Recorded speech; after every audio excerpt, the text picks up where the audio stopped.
ধীরে ধীরে এগোলে চরিত্র তৈরি হয় এবং দ্রুত উন্নতিতে অহংকার।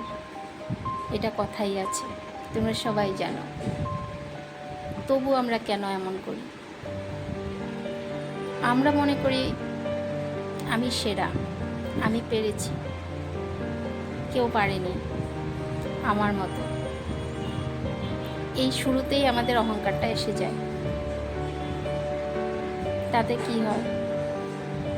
কিছুদিনের মধ্যেই পতন, আর পতন হতেই হবে, যেহেতু আমার অহংকার বেড়ে গেছে। এটা সবসময় মনে রাখবে, দ্রুত উন্নতি মানেই কিছু একটা খারাপ হতে চলেছে। তাই কখনো দ্রুত উন্নতির দিকে এগিয়েও না, ধীরে ধীরে এগিয়ে যাও, একদিন ফল পাবেই। আর একটা কথা আমাদের মনে রাখতে হবে, জীবন পথ চলায় যে জিনিসটা আমরা ধীরে ধীরে পাবো সেটাই আমাদের জীবনে খুব বেশিক্ষণ টিকে থাকবে, আর যে জিনিসটা আমরা দ্রুত পাবো সেটা দ্রুতই চলে যাবে।